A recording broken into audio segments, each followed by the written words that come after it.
Hello and welcome to all. I'm Prashant, and in this video we are going to discuss the key highlights of the economic survey 2024-25. जी हाँ, आज हमारी finance minister जो है she has released the economic survey, she has tabled it in the parliament. Okay, and now the document is also available. तो इस economic survey की जो key highlights है ये हमें discuss करना है. Okay, but before we discuss that particular thing, सबसे पहले तो सर economic survey होता क्या है? ओके जो इकोनॉमिक सर्वे होता है एक तरीके से the word is survey right so generally past 12 months की जो इकोनॉमिक पॉलिसीज है गवर्नमेंट की उसका जो परफॉर्मेंस है डिफरेंट इकोनॉमिक इंडिकेटर्स के थ्रू इसमें ऑब्जर्व किया जाता है ओके तो इसका एक रिपोर्ट कहीं ना कहीं बनता है एज वेल एज क्या इकोनॉमी के सामने चैलेंजेस है डिफरेंट सेक्टर्स में ये इसमें हाईलाइट किया जाता है फ्यूचर आउटलुक क्या हो सकता है तो overall the survey of economy in past 12 months currently what are challenges future में डिफरेंट सेक्टर्स में क्या आउटलुक हो सकता है डिफरेंट परफॉर्मेंस इंडिकेटर्स गवर्नमेंट की पॉलिसीज इसका एनालिसिस इस पर्टिकुलर डॉक्यूमेंट में होता है and this is very important for the UPSC civil services examination ठीक है तो अभी इसके हम हाइलाइट्स देखने वाले हैं yes the detail explanation chapter wise will also happen in future classes उसकी भी मैं वीडियोस रिलीज करने वाला हूं और उसकी कुछ लाइव क्लासेस या ऑफलाइन क्लासेस भी होगी so that will also be done over here okay also before we start this particular before you watch this particular explanation आप अगर इस पर्टिकुलर का इस वीडियो का अगर आपको समरी चाहिए एज वेल एज अगर मुझसे पर्सनली आपको जुड़ना है तो आप डिस्क्रिप्शन में मेरा टेलीग्राम लिंक मैंने दिया है ओके सो मेरा जो प्रभु सर यूपीएससी जो टेलीग्राम चैनल है इसको भी आप ज्वाइन कर सकते हो थ्रू द टेलीग्राम लिंक तो उसको ज्वाइन कर लीजिएगा सबसे पहले and now let's start with this particular aspect okay तो देखिए सबसे पहले इकोनॉमिक सर्वे जो है that was released in 1950-1951 okay तो जब ये 1950-51 में रिलीज हुआ तो उसके बाद कुछ साल जो है ना it was just a part of budget okay fine और अब जो है 1964 में जाके फिर ये एक सेपरेट डॉक्यूमेंट बनने लगा और तब से आपको दिखता है कि इकोनॉमिक सर्वे जो है एक सेपरेट डॉक्यूमेंट होता है our finance minister will table this particular document in the parliament one day before the budget okay तो अब क्या होता है कि पहले मार्च में बजट प्रेजेंट होता था अब फर्स्ट फेब जो है उस पर्टिकुलर दिन एक्चुअली ये बजट आपका टेबल होता है तो जैसे कल बजट आने वाला है हमारा तो आज ही इकोनॉमिक सर्वे है ये रिलीज हो चुका है ओके और इसमें हमारे पास्ट ईयर के स्पेशली जो परफॉर्मेंस है ये बताया गया है incidentally because we had election year तो उससे पहले का इकोनॉमिक सर्वे 6 मंथ्स पहले ही आ चुका था तो जनरली 1 ईयर का गैप होता है बट 6 मंथ पहले ही आ चुका था ये आपको पता होना चाहिए कहीं ना कहीं और कौन क्रिएट करता है इकोनॉमिक सर्वे को this is very important that is department of economic affairs okay so there is an economic division of department of economic affairs in the under the finance ministry okay और उस economic division is headed by the chief economic adviser तो generally chief economic adviser के leadership के under ये department of economic affairs की economic division जो है इस पर्टिकुलर आपके इकोनॉमिक सर्वे को बनाती है ओके तो अभी करंटली वी हैव वी अनंत नागेश्वरम इनके अंडर ये इकोनॉमिक सर्वे आपका बना है ओके तो इस बार का अगर आप इकोनॉमिक सर्वे देखो ना तो there are 13 chapters in this 13 chapters है जैसे generally in every economic survey जो फर्स्ट चैप्टर होता है that will give you overall state of the economy okay और फिर सेकंड चैप्टर से फिर जो गवर्नमेंट की फाइनेंशियल पॉलिसी है देन एक्सटर्नल सेक्टर है थर्ड चैप्टर में फोर्थ चैप्टर में जनरल इन्फ्लेशन वगैरह फिर मीडियम टर्म आउटलुक एक chapter climate change and other environmental aspect को डेडिकेट किया जाता है कुछ स्पेसिफिक चैप्टर्स होते हैं अभी जैसे इस बार एक काफी अच्छा चैप्टर इकोनॉमिक सर्वे में chapter number 13 which analyses the impact of AI on labour force okay तो एक करंट कहीं ना कहीं ट्रेंड है आपको पता है कि रिसेंटली ही ओके दी चाइना का जो एआई है चैटबॉट है that has come okay fine तो उस एस्पेक्ट में अगर देखा जाए तो अगेन एआई उसका impact on labour force whether it will be in labour augmenting technology और लेबर रिप्लेसिंग टेक्नोलॉजी ये भी काफी अच्छे से एनालिसिस में किया है ओके तो इसके की हाईलाइट हम देख लेते हैं as I told you earlier also कि हम विल गो चैप्टर के सीक्वेंस में हम नहीं जाते कि हाईलाइट्स में ओके जो ज्यादा इंपॉर्टेंट चैप्टर्स है जो कुछ अलग मुझे वहां दिखता है उसको हम पहले एनालाइज करते हैं उसको डिस्कस करते हैं ठीक है और इसका हर चैप्टर का डिटेल एक्सप्लेनेशन और समरी आपको कुछ ही दिनों में प्रेपायस से मिल जाएगी ओके फाइन तो वो भी आपके लिए अवेलेबल होगा हर चैप्टर का एक्सप्लेनेशन भी अवेलेबल होगा एज वेल एज उसकी समरी है डॉक्यूमेंट क्योंकि देखो इकोनॉमिक सर्वे अगर देखा जाए तो जनरली अराउंड 450 पेजेस का ये डॉक्यूमेंट होता है ओके नाउ मेंस के लिए भी और कुछ रिस्पेक्ट में प्रीलिम्स के लिए भी काफी इंपॉर्टेंट डॉक्यूमेंट है but not every student will be able to read all the pages specially when your prelims is near okay and not every student will be able to understand what is given in this तो इसलिए हमें हर chapter पे detailed video और उसका summary भी create करने का as a documentation we have started the work तो soon will release that also okay चलो सो स्टार्ट करते हैं इकोनॉमिक सर्वे कुछ इंपॉर्टेंट हाइलाइट्स है। जैसे फर्स्ट चैप्टर अगर आप इकोनॉमिक सर्वे का देखिएगा, ओके तो it gives us overall state of the economy.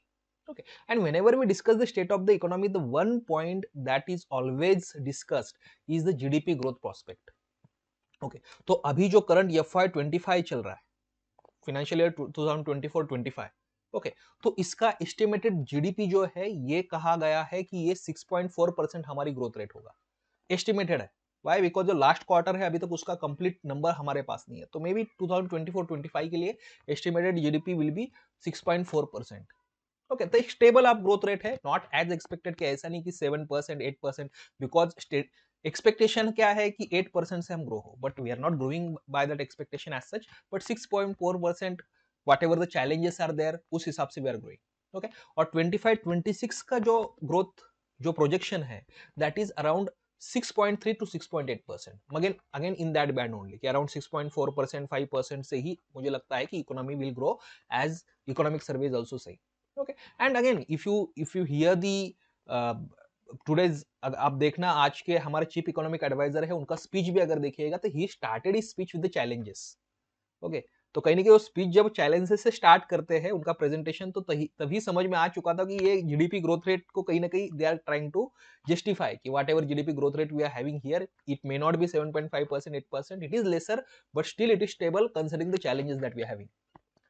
Okay तो what are the challenges that ये हैड हाइलाइटेड, कि आप देखते हो कि ग्लोबल ट्रेंड है ग्लोबलाइजेशन का, इसमें there are restrictions that are coming. Okay he highlighted it कि दूसरे कुछ और भी चैलेंजेस बताए गए हैं। कोविड के बाद अब इकोनॉमी एक रिबाउंड हो रहा है, that is also something he has told.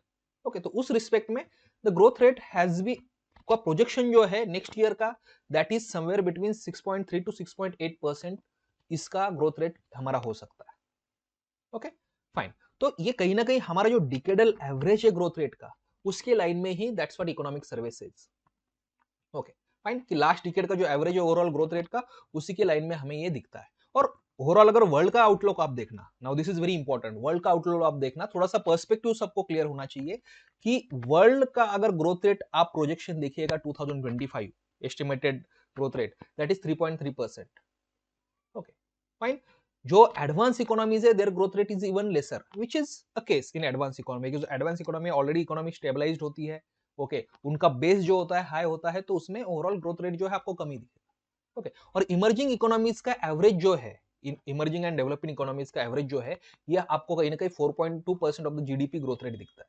तो उस रिस्पेक्ट में इकोनॉमिक सर्विस सेइंग कि whatever growth rate we are having or we might have, that is 6.3 to 6.8%, that could be one of the stable growth rate considering the comparison with the other emerging economies like India. Okay चलो तो ये हुआ आपका prospect. अब आपको economic survey has given us सब good news in terms of financial sector developments also. Okay तो उसमें एक अच्छा न्यूज हमें फाइनेंशियल सेक्टर डेवलपमेंट दिखता है, that is in terms of banking.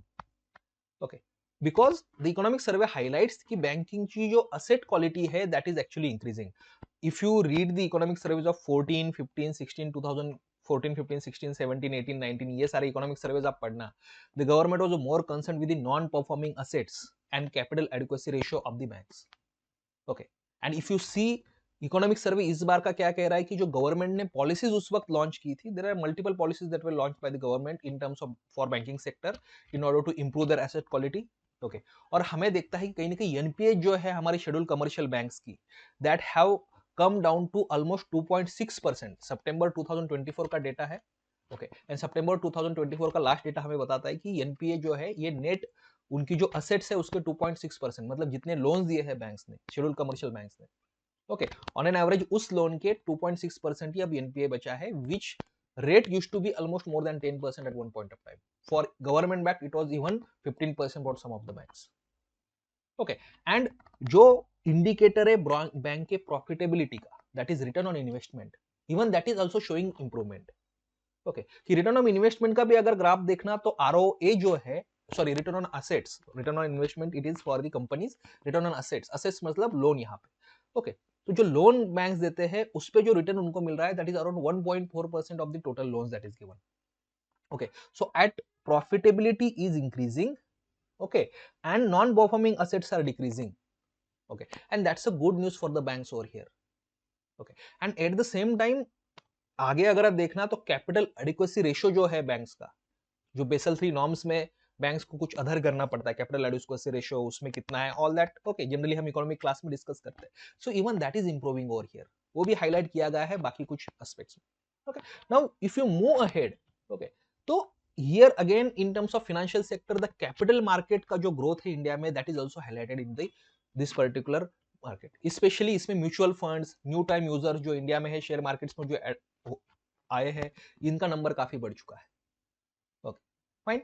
तो यहां इकोनॉमिक सर्वे कहता है कि जो number of new demat accounts है in last year, that has increase by 33%।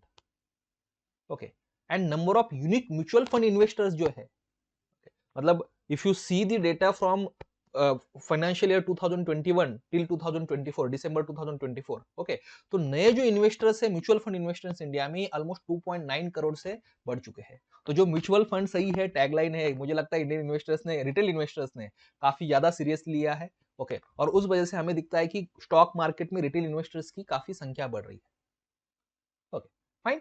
तो you see the increasing financial awareness among the people, and people are also moving from the traditional investment instruments like you deposit your money in the bank. Okay, so ये traditional investment instruments से अब people are moving towards the equity market. That trend is also seen over here. Okay, number of IPO जो India में launch हो रहा है, initial public offerings, that is also increasing. Okay, and third मुझे काफी important aspect लगा यहाँ, जो कहीं ना कहीं इंडिया के रूरल बैंकिंग के लिए और फाइनेंशियल इंक्लूजन के लिए काफी इंपॉर्टेंट है। What is financial inclusion? Financial inclusion is where you want, financial inclusion होता क्या है कि जहां बैंकिंग सेक्टर के नेट में more and more people are to be brought, that is called as financial inclusion. तो उसका स्टार्टिंग होता है आपके एक सबसे पहले बैंक अकाउंट ओपन करने में। तो when this government came in 2014, the main focus that they had was increasing the number of bank accounts in India, opening the number of bank accounts in India. उसमें Guinness world of book of Guinness record भी India के जनधन योजना का बना है। ठीक है, तो उस एस्पेक्ट्स में अगर देखा जाए तो ये 2014 से स्टार्ट हुआ था फाइनेंशियल इंक्लूजन करने का।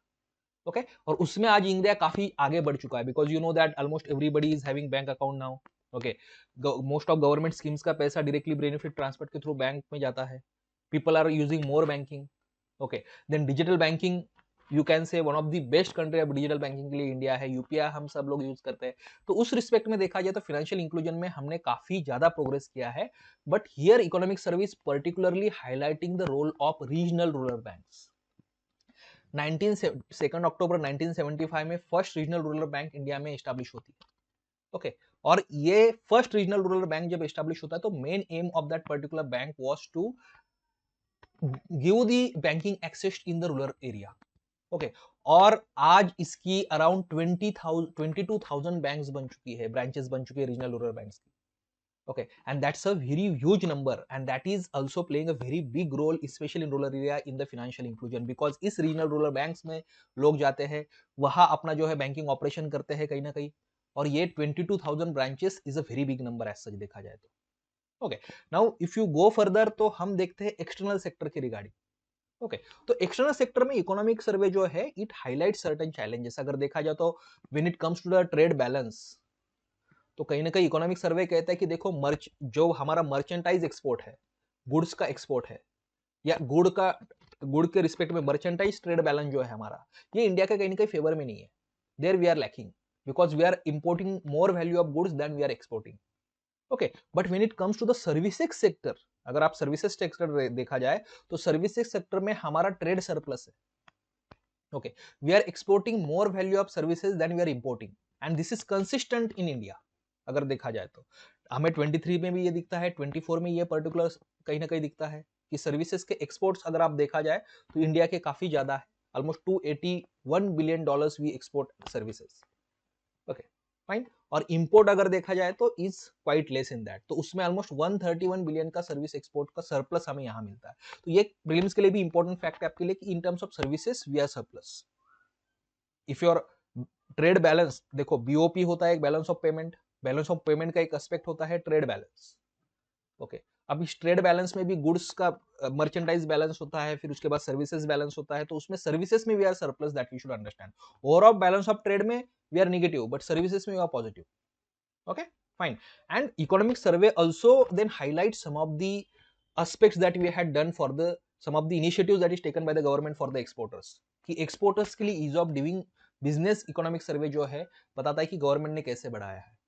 Okay, for example the logistic sector जो है, transportation, that has been improved. Okay, policy reforms ऐसे की गई कि सप्लाई चेन इफिशिएंसी इंडिया की बढ़ चुकी है। Okay, fine. फिर ट्रेड इन कनेक्ट प्लेटफॉर्म जैसे प्लेटफॉर्म्स एक्चुअली एस्टैब्लिश किए गए हैं, ताकि rather than physically going to the different places for traders को जाना नहीं पड़े, और उनका एक, आप कह सकते हो, सीमलेस सारी प्रोसेसेस एक्चुअली हो जाए। ठीक है, मोबाइल ऐप भी उसके लिए बनाया गया है। तो एक्सपोर्टर्स के लिए इज ऑफ डूइंग बिजनेस जो है, ओके, इसके लिए गवर्नमेंट ने क्या किया है, that has been also been highlighted over here. Okay, और FDI, now this is very interesting and you must know some of the facts over here, कि एफडीआई में भी देखा जाए तो is one of the India leading country है। Okay, तो gross FDI inflow अगर इंडिया में देखा जाए from April to November 2024 was around $56 billion. Okay, April to, मतलब ऑफकोर्स ये थोड़ा सा as compare to the other years it is lesser, but again ये अप्रैल टू नवंबर 2024 का डेटा है, कंप्लीट ईयर का नहीं है। ओके, तो उस रिस्पेक्ट में देखा जाए तो $56 billion have already come as FDI in India. और कौन से सेक्टर में सबसे ज्यादा एफडीआई आया है, that is something you should know. Okay, सबसे ज्यादा इंडिया में एफडीआई इनफ्लो होता है वो है सर्विसेज सेक्टर में, around 19% of the total FDI comes into services sector. Second in computer software and hardware, second number पे, और 3 नंबर पे है ट्रेडिंग। तो ये ट्रेंड याद रखना कि सर्विसेज सेक्टर में सबसे ज्यादा इंडिया में एफडीआई आता है, then computer software and hardware में आता है, एंड उसके बाद ट्रेडिंग में जो है ये एफडीआई यहाँ पे इंडिया में सबसे ज्यादा है। Okay, then non conventional energy sources जो है, इवन दैट ऑल्सो, इसमें ऑफकोर्स इंडिया का ये काफी इंपॉर्टेंट, हमारे गवर्नमेंट का एम्फोसिस है इस पे, रिन्यूएबल एनर्जी और इस चीजों पे, तो उसमें भी इंडिया का अच्छा खासा एफडीआई आप कह सकते हो। 4th नंबर पे यहाँ पे है non conventional energy sources. Okay, तो ये भी एक इंपॉर्टेंट ट्रेंड है that you should remember over here. Okay, forex reserve में भी आपको दिखता है कि India somehow is doing quite well. Okay, देखो there are lots of global challenges that India has, but उस रिस्पेक्ट में फॉरेक्स रिजर्व इंडिया का द दिसंबर 2024 का डेटा हमें बताता है कि $640 billion of foreign exchange reserve that reserve bank of India has today. Okay, so India का जितना एक्सटर्नल डेट है, what ever external loan that India has taken, उसके ऑलमोस्ट 90% जो है ये फॉरेक्स हमारे पास ऑलरेडी अभी है। ओके, सो दैट्स आल्सो एक एक जमाना था, the year was 1999 and where India had to pledge its own gold for getting the foreign exchange reserve that time, foreign exchange money that time, but एक खुद का gold pledge करना पड़ा था 1991 में, और उसके बाद आते हैं हमारे एलपीजी रिफॉर्म्स, और आज ऐसा टाइम है कि we have such amount of foreign exchange reserve कि ऑलमोस्ट 90% हमारा जो एक्सटर्नल डेट है ये इसको हम सर्विस कर सकते हैं। Okay, so that is also a very important thing that we should understand. Okay, then economic survey, जब हम देखो हम सीक्वेंस में नहीं जा रहे, जो इंपॉर्टेंट ज्यादा एस्पेक्ट है उसको मैं पहले डिस्कस कर रहा हूँ। Economic survey also talks about कि अगर हमें ग्रोथ इंक्रीज करनी है, because see the growth that we are having today 6.4% है, 6.5%, it is not enough considering a population, considering the employment growth that we need. So at least 8% तो India की growth year on year होना चाहिए, and in order to do that economic survey gives us one solution, that is deregulation of the economy. Economy जो है deregulation के regarding government has already taking many measures. Okay, तो कहीं ना कहीं government कहता है कि बिजनेसेस का एज वेल एज आपकी इकोनॉमिक फ्रीडम जो है इंडिविजुअल्स का एज वेल एज बिजनेसेस का बढ़ना चाहिए, it should increase. Okay, fine. Every time ऐसा होता है कि अगर आपको कोई बिजनेस ओपन करना है तो there will be 100 government regulations that will have to go through. तो government is trying to reduce that, government ने काफी ऑलरेडी उस पे मेजर्स लिए कि आपका ईज ऑफ डूइंग बिजनेस हो, ठीक है, बट और भी इसमें डीरेगुलाइज इकोनॉमी किया जाए, कम से कम रेगुलेशन इसमें हो। ओके, ये कहीं ना कहीं गवर्नमेंट चाहता है कि हो जाए, मतलब या इकोनॉमिक सर्वे कहता है कि होना चाहिए। अगर डीरेगुलेशन होता है तो ईज ऑफ डूइंग बिजनेस बढ़ती है, अगर ईज ऑफ डूइंग बिजनेस बढ़ता है तो बिजनेसेस एस्टैब्लिश होते हैं, ग्रोथ आपकी बढ़ सकती है, इंप्लॉयमेंट आपका बढ़ सकता है। ओके, तो ईज ऑफ डूइंग बिजनेस के लिए गवर्नमेंट ने क्या किया किया है, okay, that is already told by the economic survey कि digitization system we are trying to bring, that of course government has already brought. Okay, फिर उसके बाद आपको एक प्रोसेस होती है डिफरेंट परमिशंस लेने की, that has been actually streamlined. Okay, कुछ सेक्टर्स को गवर्नमेंट ने इंसेंटिव्स भी दिए थे। Okay, for example semiconductor sector में हमारा प्रोडक्शन ज्यादा हो, okay, that's why government actually gives them some production linked incentives. Okay, food processing sector में गवर्नमेंट कुछ इंसेंटिव्स देता है, तो कुछ सेक्टर्स के लिए इंसेंटिव्स देना, कुछ सेक्टर्स के लिए कंप्लायंस बर्डन कम करना, ओके, ये सारे मेजर जो है कहीं ना कहीं first phase of ease of doing business ने गवर्नमेंट ने ऑलरेडी किया। Okay, but then economic survey says कि फ्यूचर में हमारे कुछ प्लान है कि that we are going to implement for increasing the ease of doing business in India. Okay, उसमें आता है liberalizing standards and controls. Okay, फिर उसके बाद मतलब जो स्टैंडर्ड सेट किए जाते हैं डिफरेंट प्रोडक्ट्स वगैरह के लिए, उसको थोड़ा सा और लिबरलाइज किया जाए, कम किया जाए। इसका मतलब ये नहीं कि कम स्टैंडर्ड के प्रोडक्ट बनाए, बट वो जो अननेसेसरी चीजें हैं उसको हमें हटाना है। Okay, fine. फिर जो फीस है गवर्नमेंट की, इस फॉर्म फिल करना, बाकी सारी चीजों में बिजनेसेस के वगैरह, इसको हम कम किए जाए। ओके, रेगुलेशन उसी सेक्टर में ज्यादा हो जहां रिस्क ज्यादा है, जहां कम रिस्क है उस सेक्टर में रेगुलेशन कम किया जाए, तो रिस्क बेस्ड रेगुलेशन भी होना चाहिए। तो ऐसे कुछ इंपॉर्टेंट यहाँ पे आपको, ये मेंस में आपके लिए इंपॉर्टेंट हो सकता है जो गवर्नमेंट आगे कर सकता है। अगर मेंस में आपको वे फॉरवर्ड लिखना है in order to increase the growth, तो उसमें डीरेगुलेशन और डीरेगुलेशन में क्या क्या कर सकते हैं आप लिख सकते हो। Okay, and then I see that economic survey at length has discussed in chapter 12 as well as chapter 13 about the employment. मैं directly chapter 12 और 13 पे जंप कर रहा हूँ बिकॉज ये दो चैप्टर्स के जो इंपॉर्टेंट एस्पेक्ट है मुझे प्रोजेक्ट पे डिस्कस करना है, फिर will discuss the other chapters also. Okay, कि इकोनॉमिक सर्वे यहाँ एम्प्लॉयमेंट और स्किल डेवलपमेंट पे भी काफी ज्यादा कहीं ना कहीं एम्फोसिस करता है। देखिएगा, वी से कि till 2047 India has this Amrit Kaal where we are going to enjoy the demographic dividend. उसके बाद जो डेमोग्राफिक डिविडेंड का हमारे पास जो एडवांटेज है that is going to go down. फिर उसके बाद हमारे यहाँ एजिंग पॉपुलेशन ज्यादा होगा। ठीक है, तो जो डेमोग्राफिक डिविडेंड का ये कोहोर्ट आज है, ये यंग पॉपुलेशन का कोहोर्ट आज हमारे पास है, इसका हमें एडवांटेज लेना है। बट उसमें काफी बड़ा चैलेंज है कि एम्प्लॉयमेंट जनरेशन। ओके, तो उस रिस्पेक्ट में economic survey has dedicated 2 chapters. Okay, तो first chapter is employment and skill development, और उसमें कौन सी प्रायोरिटीज है उसके बारे में इकोनॉमिक सर्वे कहता है। तो उसमें इकोनॉमिक सर्वे एक अच्छी न्यूज हमें देता है। Okay, see it's a government document, तो even if there is a wrong news, a bad news is there, they will always try to justify that और they will actually use a very diplomatic language for that. Okay, okay, fine. तो ये होगा चाहे कोई भी government हो। I have been reading economic survey since last almost 10 years. Okay, and ऐसे कुछ इकोनॉमिक सर्वे से 2017 का, 2018 के, this are one of the best economic survey that government had brought that time. Okay, एक इकोनॉमिक सर्वे का मुझे आज भी वर्जन याद है कि जो इकोनॉमिक सर्वे एक्चुअली गवर्नमेंट ने उसको एक्चुअली कुछ यूनिवर्सिटीज ने अपने सिलेबस में इंक्लूड कर दिया था as a yearly book syllabus. ठीक है, फाइन। तो ऐसे भी इकोनॉमिक सर्वे गवर्नमेंट के पहले बने हैं। I used to read that time JAM trinity और किस तरीके से गवर्नमेंट अलग चीजें करता है। तो उस लेवल का इकोनॉमिक सर्वे तो आजकल नहीं बनता है, दैट वी शुड एडमिट। ठीक है, बट चाहे वो इकोनॉमिक सर्वे हो या ये इकोनॉमिक सर्वे है, ओके, इसमें हमेशा आपको ऑप्टिमिज्म ज्यादा दिखाया जाएगा because it's a government document at all. ठीक है, गवर्नमेंट डॉक्यूमेंट है, इसमें आउटराइट आपको क्रिटिसिज्म नहीं दिखता है। चैलेंजेस आपको कुछ बताए जाएंगे बट उसमें भी they will contextualize those challenges. Okay, कि अगर ग्रोथ रेट नहीं है एक्सपेक्टेड तो दे विल से कि नहीं ये सारे इश्यूज है and then they will tell you the growth rate. Okay, तो ये होगा, that is going to happen. Okay, fine. But anyways we are going to discuss. अभी फिर से मैं एक हाईलाइट कर देता हूं कि आपको अगर और इस पर्टिकुलर इकोनॉमिक सर्वे की समरी अगर चाहिए, फिर हाइलाइट्स की, देन डिटेल में अगर आगे क्लासेस वगैरह चाहिए तो you can join my Telegram group also. Telegram group की लिंक जो है that is been given in the comment section over here.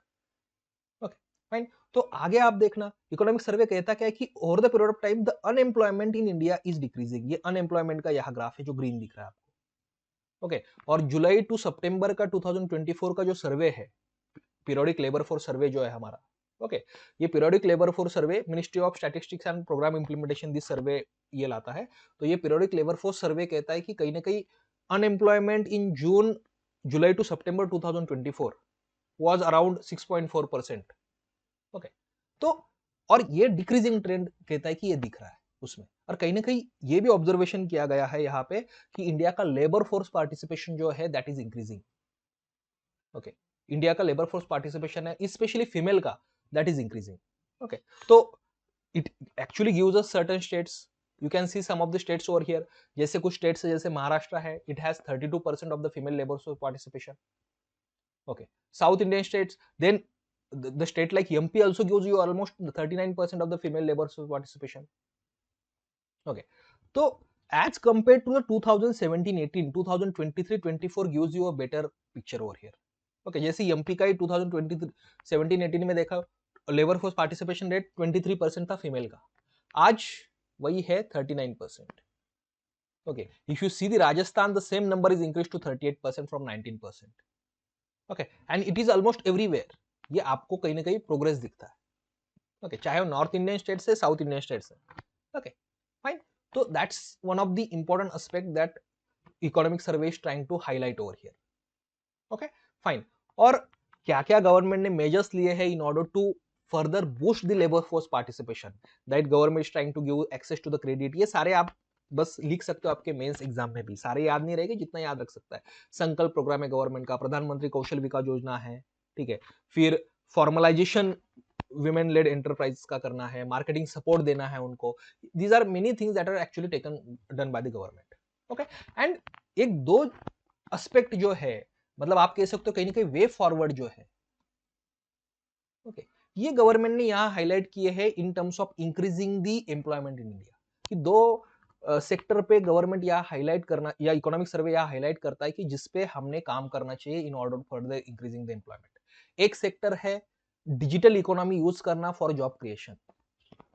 Okay, because there is a projection कि इंडिया डिजिटल इकोनॉमी जो है इसका वैल्यू हो सकता है almost $1 trillion by 2025, which is true. Fine. तो उस रिस्पेक्ट में अगर देखा जाए यहाँ पे, तो डिजिटल वर्कफोर्स को आप हार्नेस करके ऑफकोर्स ऑलमोस्ट इंडिया का मतलब डिजिटल या इकोनॉमी को हार्नेस करके उसमें स्किल डेवलपमेंट करके हम जॉब क्रिएशन काफी बड़ा कर सकते हैं.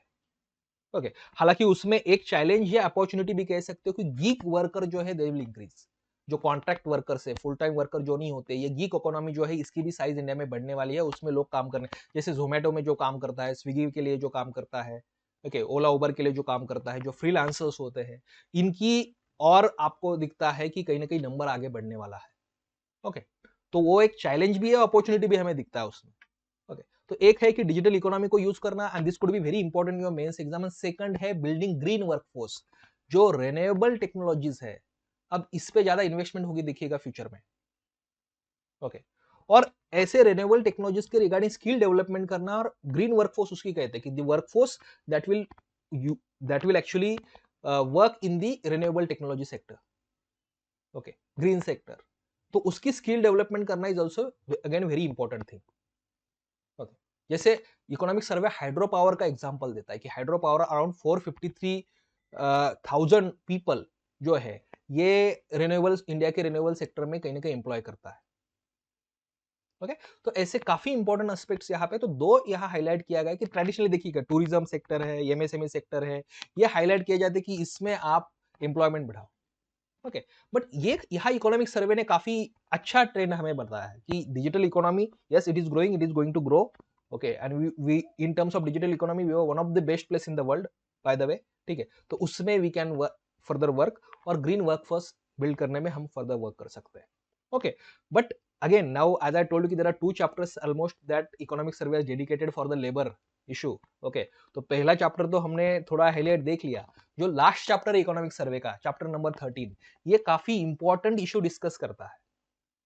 Okay, and that is effect of artificial intelligence. Can artificial intelligence create a labour crisis, or it could be can it be a catalyst for the we can say employment. तो क्या ये crisis करेगा employment में, या catalyst बनेगा, उसको fuel और employment बढ़ाएगा. ये काफी अच्छा पॉइंट यहाँ पे डिस्कस किया गया है. ओके, तो देखो देयर इज नो डाउट कि फ्यूचर जो हमारा है, this future will be of AI and automation. In fact present has is also there, कि अब तो न्यूज में आपको पता है कि ऑलमोस्ट ऑल ऑफ जो भी थोड़े बहुत कंटेंट में काम करता है या कंटेंट पढ़ता है, आपके जैसे लोग स्टूडेंट्स है, okay, almost everybody is using now ChatGPT है, ठीक है, फाइन, गूगल का एआई है, all us are using that. Okay, fine, और डीप सीक का आपको सबको न्यूज पता ही है. तो उस रिस्पेक्ट में और फ्यूचर में we don't know what is going to happen with AI. तो एआई तो यूज होगा, ऑटोमेशन तो ज्यादा से ज्यादा यूज होगा. एंड एक concern now, that's a good thing, but एक कंसर्न उनके साथ ये भी है कि what will happen to the labours then, what will happen to the employment then, अगर मशीन से सारे काम करने लगे, ओके, तो एम्प्लॉयमेंट का क्या होगा. And this has been a discussion in almost every industrial revolution in the past if you see. Okay, अगर आप वर्ल्ड हिस्ट्री में इंडस्ट्रियल रेवोल्यूशन भी पढ़ते हो अर्लियर, ओके, तो इस इंडस्ट्रियल रिवोल्यूशन में भी देयर वाज ऑलवेज कंसर्न कि what is going to happen in the in terms of jobs. जब से सबसे पहले इंडस्ट्रियल रिवॉल्यूशन जब इंग्लैंड में होता है, तो वहां भी इंग्लैंड में कुछ ऐसे पॉलिटिकल मूवमेंट्स होती है against the industrial revolution. Okay, why? Because that was displacing some of the people. Okay, fine. और जैसे जैसे ये आता है, जैसे इंडिया में भी जब कंप्यूटर, सुपर कंप्यूटर ये सारा आने लगा, तो भी पीपल वेर अफ्रेड कि it might actually reduce the labour, reduce the employment in India. तो ये तो काफी बड़ा चैलेंज, आप मुझे लगता है अभी तक का सबसे पहले चैलेंज एआई ने हमारे सामने पोज किया है. Okay, automation is going to happen. Life is kind of going to become easy because of the AI, but whether it is going to decrease the employment in or not. ठीक है. तो economic survey कहता है कि देखो, it is going to create both opportunity and challenges for that. Okay, और हमेशा कोई भी नई टेक्नोलॉजी जब आती है तो this challenges are going to be there, we should be ready for that. ठीक है. And how we can be ready for that? We should create institutions where the are labour force will work in the AI. They will be given the skill development. ठीक है. तो एक careful deployment जो है, ठीक है, वो policies की होनी चाहिए in order to actually make sure कि AI is going to be the labour augmenting technology rather than labour replacing technology. This is what something economic survey says. What is labour replacing technology? That technology which will dependent on machine and which will replace labour. मतलब ऐसी technology जो labour को हटाती है, उसकी जगह machine काम करता है. ओके, तो उसको हम लेबर रिप्लेसिंग टेक्नोलॉजी कह सकते हैं. फाइन. तो लेबर रिप्लेसिंग टेक्नोलॉजी अगर कोई होती है तो of course that is going to cause concern for many people. Okay, but then same technology could be labour augmenting also. Labour augmenting मतलब क्या? कि एग्जिस्टिंग लेबर फोर्स से उसका स्किल और बढ़ा सकती है सेम टेक्नोलॉजी, उनकी एफिशिएंसी और बढ़ा सकती है एग्जिस्टिंग लेबर फोर्स का. Okay, so it is better that the AI should be labour augmenting rather than labour replacing. और अगर लेबर ऑगमेंटिंग उसको बनाना है, एग्जिस्टिंग लेबर को रिप्लेस करने से अच्छा उनका ही एफिशिएंसी बढ़ाए, उनका अगर हमें स्किल बढ़ाना है, तो उस केस में we'll have to make sure that we'll have the right policies in place. Okay, and then economic survey also highlights some of the challenges with respect to AI. कि देखो, इकोनॉमिक सर्वे कहते हैं कि yes, AI जो है, and which is not wrong, कि AI अभी तो बस प्राइमरी स्टेज में. We still don't have driverless cars, we still don't have those robots that are there in home. ठीक है. और आज भी even whatever AI that is we are using for content, even वो भी उस level तक अभी तक नहीं है. ओके, तो यह इकोनॉमिक सर्वे यहाँ कहता है कि एआई को भी स्केल करने में के लिए भी कुछ चैलेंजेस. स्केल मतलब क्या? कि उसका ऑलमोस्ट हर लाइफ में हर जगह एप्लीकेशन एआई का होने के लिए भी देयर आर सर्टेन चैलेंजेस. कैसे? एक तो प्रैक्टिकलिटी का चैलेंज है. ओके, कि एआई थ्योरेटिकली तो हमने मॉडल्स डेवलप कर लिए, लेकिन हर सेक्टर में उसको प्रैक्टिकली फिजिबली इंप्लीमेंट कैसे करें, उसका एक चैलेंज है. ओके, दूसरा है रिलायबिलिटी का, कि can AI be as reliable when it will work as human beings. अब ह्यूमन बीइंग्स कितने रिलायबल है, that's a different point of discussion. ठीक है, बट क्या उतना ही रिलायबल होगा एआई? क्योंकि अगर ऑटोमेशन एआई के थ्रू इंडस्ट्री में होता है और उसमें कुछ इश्यूज होने लगते हैं, तो again there will be questions on AI technology. Okay, then in order to further develop this AI technology, we need a large infrastructure in terms of data centers, in terms of clean data pipeline, computational resources. Again, that needs a lots of investment. Okay, उसमें hardware भी हमें काफी चाहिए, finance भी चाहिए. सो ऐसे काफी सारे इश्यूज है when we actually try to implement the or scale the AI technology and use it in different sectors. Okay, तो एम्प्लॉयमेंट का भी यहाँ इशू हाईलाइट किया गया है, थोड़ा ऑप्टिमिज्म भी दिखाया गया है. ठीक है, थोड़ा पेसिमिज्म भी है, चैलेंजेस भी बताए गए हैं. At the same time AI कितना फिजिबल होगा फ्यूचर में, इसको भी थोड़ा क्वेश्चन किया गया है इकोनॉमिक सर्वे में. Okay, and then the last aspect that we are going to discuss is climate and environment. Okay, तो यहाँ कहीं ना कहीं इकोनॉमिक सर्वे हमें कुछ अचीवमेंट्स गवर्नमेंट की देता है कि जो हमारे इंटेंडेड नेशनली डिटरमाइंड कॉन्ट्रीब्यूशन है उन टर्म्स, उसमें रिन्यूएबल एनर्जी जनरेशन में, ओके, क्लाइमेट चेंज मिटिगेट करने में इंडिया ने क्या कॉन्ट्रीब्यूशन किया है, इसको हाईलाइट किया जाता है, एज वेल एज क्या होना चाहिए और इसमें इसको भी बताया जाता है. Okay, for example, some of the challenges that are highlighted by the economic survey with respect to country like India, okay, for adopting the renewable energy sources. जैसे इंडिया जैसी कंट्री है, देखिए इट्स सिंपल. इंडिया जैसे country में क्या है कि there could always be a conflict between development and job creation versus environmental preservation, या versus we can say mitigating the challenge climate change. क्यों? क्योंकि एक तरफ अगर आप देखना, कहीं ना कहीं बाय 2024 47, ओके, हमें इंडिया में we want a very high growth in India as well as the more employment generation in India because we have very huge young population. But at the same time, उसी time पे हमें carbon जो emission है वो भी कम करना है, तो ये कॉन्फ्लिक्ट हो सकता है। Okay, because then again will have to adopt the carbon neutral technologies या कार्बन रिड्यूसिंग टेक्नोलॉजीज या रिन्यूएबल एनर्जी टेक्नोलॉजीज, जो कॉस्टली होता है। नेक्स्ट चैलेंज ये होता है कि काफी बार दी इंटरनेशनल लेवल पे जो ऐसी टेक्नोलॉजीज है ग्रीन टेक्नोलॉजी, उसको अडॉप्ट करने के लिए we need a lot of investment, और जो इंटरनेशनल सपोर्ट उसके लिए मिलना चाहिए स्पेशल डेवलपिंग कंट्रीज को, दैट इज लेसर, वो कहीं ना कहीं कम है। ओके, तो it's fine, we can use the green tech, but वो ग्रीन टेक की affordability is also challenge. Okay, तो अगर हम ग्रीन टेक, और ग्रीन टेक की अफोर्डेबिलिटी चैलेंज है, अगर ग्रीन टेक यूज नहीं करते हैं then emission is going to increase. Okay, but we'll have to use some or other kind of technology because we want to grow, so that is always a challenge.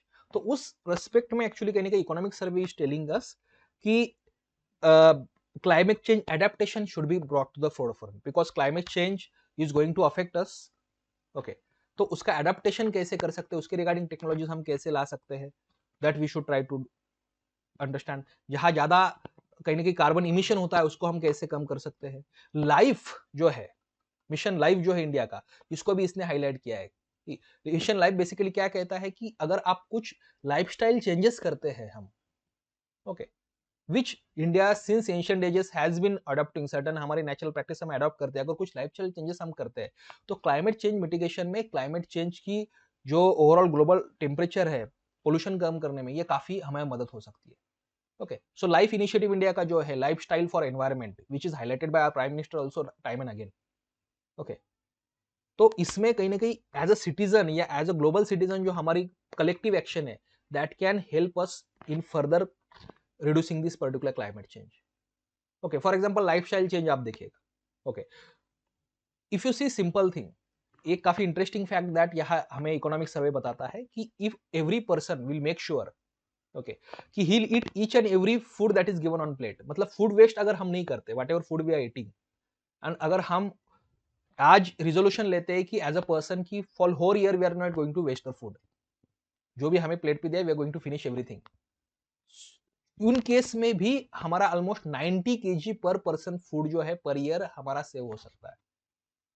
मतलब on an average in India 90 KG per person per year food is wasted by people just by not eating the food that is given them on their plate. Okay, तो शादी में जाके वो buffets में खाते हैं ना, सब कुछ ले लिया वो 3 इडियट्स मूवी में जैसा है, लेकिन खाया कुछ नहीं है, ऐसा हमारा घर में होता है, हर जगह होता है। तो ये भी अगर हम अवॉइड कर दे तो कितना सारा हमारा एक्चुअली कार्बन इमिशन बच सकता है। ओके, फाइन, अगर हम कार पूल करते हैं rather than using the individual car every day, अगर कार पुलिंग अगर किया जाता है, ओके, फाइन, तो उसमें से काफी सारा फ्यूल हमारा बच सकता है। रिसाइकलिंग में हमारा एक्चुअली आप कह सकते हो मतलब ये है आपको ये इकोनॉमिक सर्वे कुछ अच्छे नंबर्स देता है कि recycling of 1 ton of newspaper जो है can avoid 25,000 litres of water wastage.